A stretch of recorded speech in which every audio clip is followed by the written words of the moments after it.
Alright, my people, welcome back onto this channel. This is another one reaching us. Well, my brother, my sister, a lot are actually happening in the country. Well, onto this one, Nigerians resort to self-help as gunmen kill 1,930 people, kidnapped over 500 in 4 months. Alright, my people, the news in details. Onto these, gunmen have killed at least 1,930 Nigerians and then kidnapped over 500 persons in 2023 from January to April, as Nigerians resort to self-help to protect local communities. Taka David writes, well, onto this, no fewer than 1,930 Nigerians have been killed by gunmen this year, while 582 people have been kidnapped by non-state actors. Leadership Weekend also reports that 561 people have been killed between March 2023 to April 13, 2023, while at least over 200 Nigerians have been kidnapped for ransom within the same period.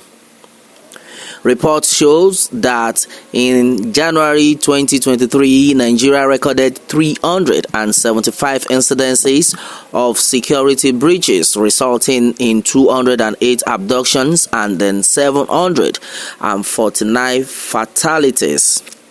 However, in February 2023, the nation recorded 452 attacks, resulting in 173 abductions and then 620 fatalities.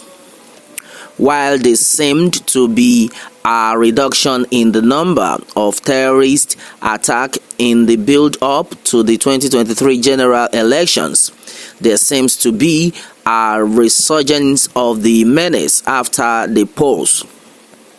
Senator Shehu Sani, reacting to the development, said Nigeria is the only place where people are killed and then those in government join the electorate to pray for solutions. He said, nowhere in the world of Africa is there a place where 125 people are killed and then 80 were kidnapped in 60 days, according to official figures, other than in Kaduna. The leaders elected to solve the problem have joined the electorate in prayers for God to solve the problem. Amidst the killings, the Southern Kaduna People's Union, SOCAPU, has asked the Economic Community of West African, ECOWAS, the African Union, AU, and the United Nations, UN, to intervene to halt the incessant killings in Southern Kaduna State. Leadership Weekend reports that gunmen penultimate Sunday invaded Sankwab in Atiap Chiefdom in the Zangon Kataf local government area of the state, killing more than 20 villagers and destroying property valued at millions of naira. The SOCAPU leadership said the people of the area had lost confidence in the Nigerian government and then therefore called on the international community to intervene before it was too late. SOCAPU President Mr. Awemi Mesamari stressed that the call on international communities for action became necessary since the home government had allegedly failed to protect the citizens. In like manner, Benue State, for instance, suffered over 400 casualties to herders attacks in the last 3 weeks, as hostilities also resumed in Kaduna, Niger, and Zamfara State.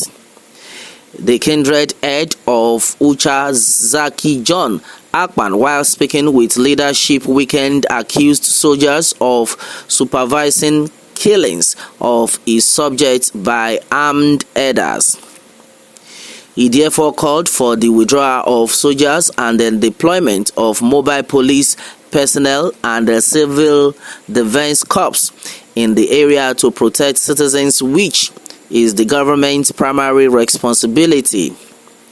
If the government wants to help this nation, the government should withdraw soldiers back to the barracks and then deploy MOPOL and the civil defense. He dismissed insinuations that the attacks are fueled by the anti-open grazing law promulgated by the state government in 2017.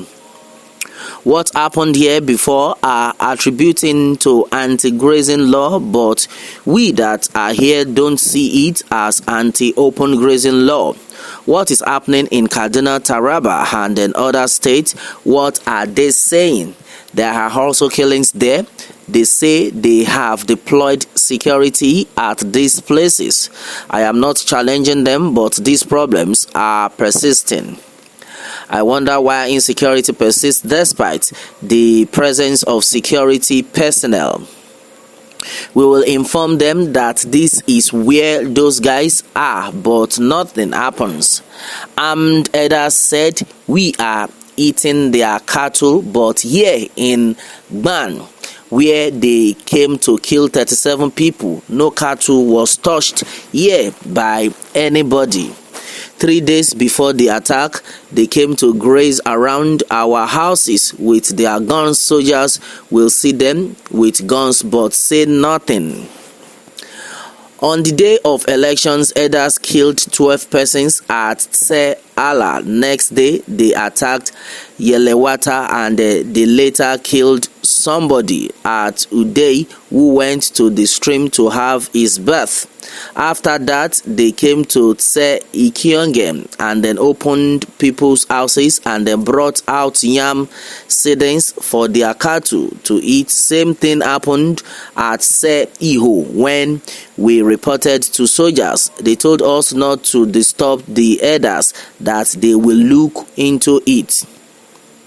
He said while the distance between Ngbam and Kehena is about 50 kilometers, there was nobody in the bushes, but the land was not enough for the armed herders who want to kill everybody in Benue. Now, for your information, about 50 kilometers away from Ngbam towards Kehena, there is nobody in the bush, but they don't graze there. It is here where the people run to for safety that they want to graze and then accuse us of rustling their cattle. I just feel the herders have a different agenda. Talking about the anti-open grazing law, nobody has asked herders to leave Benue. The government only asked them to ranch. They have laws in some states that prohibit alcohol and then others, and the people obey. Why can't they obey Benue law? In the recent attack, we recovered 36 bodies while 38 persons were injured. One of the injured persons also gave up, making the figure of casualties 37. They burned a vehicle and 2 motorcycles at the district Earth compound, burnt a thatched house with yam seedlings, and as they withdraw, they were killing people, he said. In Niger State, a local vigilante group at Ibi town has taken the battle to the invaders of the community, killing no fewer than 50 bandits who had been terrorizing and kidnapping its residents for ransom.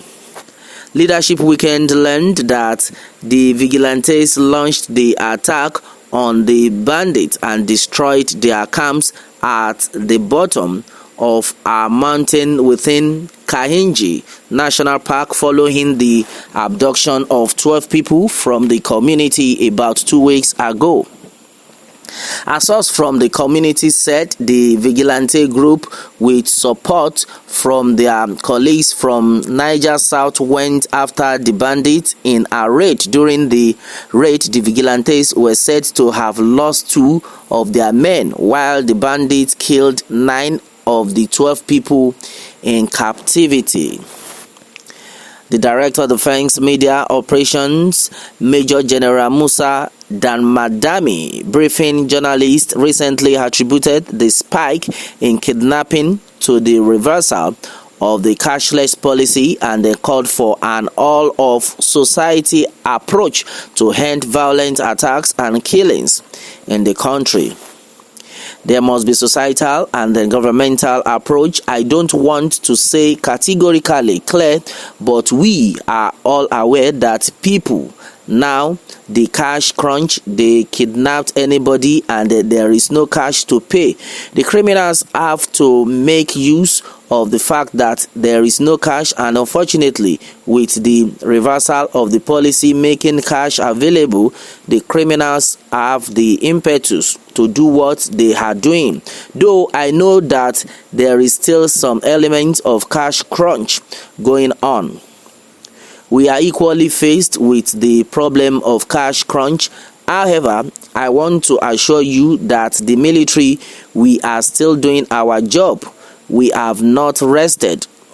Up safe conduct, which was conducted towards the successful conduct of elections to support police and then INEC, has come and gone. We are all aware that there are still 2 states where elections are still going to be conducted, so we are still not resting on our oars. The military is still working round the clock to make sure there is peace and security in the country. During the briefing, we told you the number of people who have been kidnapped, and then we equally told you about the efforts of the military to ensure those kidnapped victims are rescued. We'll continue to carry out our responsibility to the best of our knowledge, while calling on the civil populace to support us. Well, my brother, my sister, a lot of things do actually happening right now. Killings everywhere. The truth of the matter is that as far as APC regime is concerned, between 2015 until date, my brother, my sister, no hope. A lot of people, I don't know, they still had to come out and they voted for APC, knowing fully well that these people are not ready. They are not ready to fight for them. This is very bad. According to Oliver Horner, says, well, and Buhari said we should forgive him of killing and then terrorism done by his brothers. Okay, that's serious. As long as Bubu is in power, no solution in sight. Alright, this is another one by Voice of Truth.